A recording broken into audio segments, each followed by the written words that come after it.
ಹೇಳುವೆನು ನಾನಿಂದು ಅಲಾಲಿಸು ನೀನೊಂದು ಕುಲವನ್ನು ಧರಿಸುವ ಸಂದೇಶವ.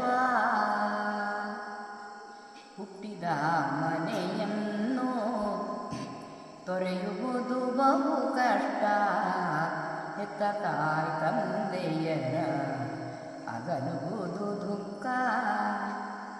ಅಷ್ಟಾದರೂ ಅದನ್ನು ಸಹನೆಯಿಂದಲೇ ಸಹಿಸಿ ಹರುಷದಿಂದಲೇ ತೆರಳು ಪತಿಗೃಹಕ್ಕೆ ನೀನು.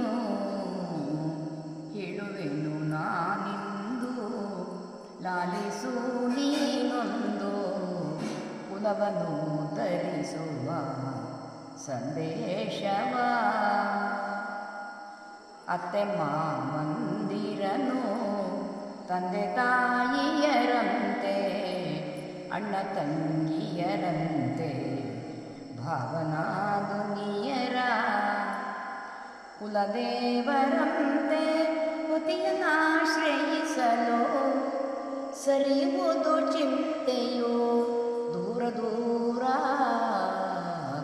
ಹೇಳುವೆನು ನಾನಿಂದು ಲಾಲಿಸು ನೀನೊಂದು ಕುಲವನ್ನು ಧರಿಸುವ ಸಂದೇಶವ.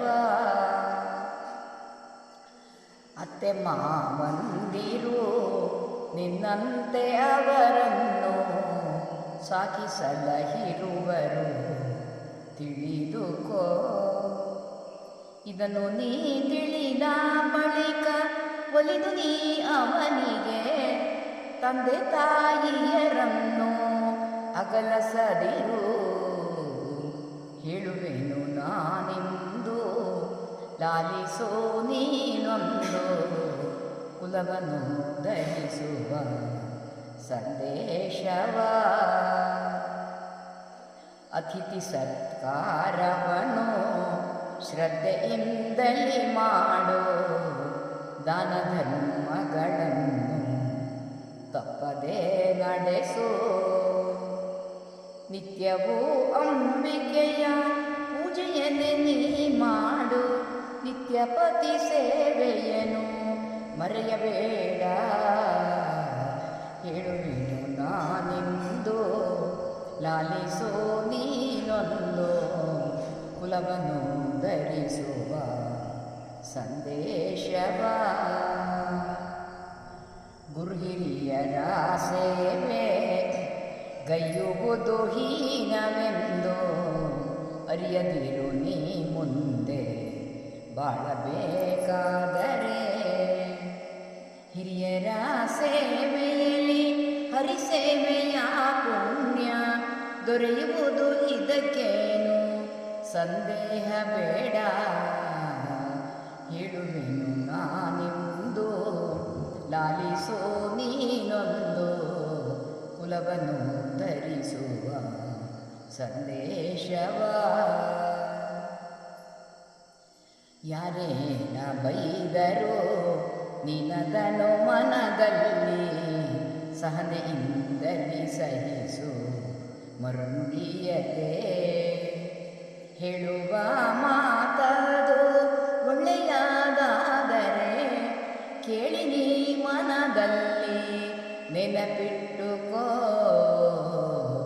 ಹೇಳುವೆನು ನಾನಿಂದು ಲಾಲಿಸೋ ನೀನೊಂದು ಕುಲವನ್ನು ಧರಿಸುವ ಸಂದೇಶವ.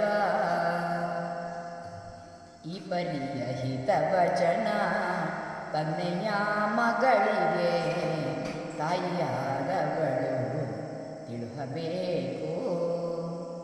ಕೇಳುತ್ತಾ ಗೃಹಿಣಿಯರು ಕೇಳಿ ಈ ನುಡಿಗಳನ್ನು, ಇದರಂತೆಯೇ ಮುಂದೆ ನಡೆಯಬೇಕು. ಹೇಳುವೆನು ನಾನಿಂದು ಲಾಲಿಸೋ ನೀನೊಂದು ಕುಲವನ್ನು ಧರಿಸುವ ಸಂದೇಶವ. ಸೌಭಾಗ್ಯವತಿಯಾಗು ಸೌಮಂಗಲೆಯಾಗು, ಪತಿಯ ಮಂದಿರದಲ್ಲಿ ಸುಖವಾಗಿರು.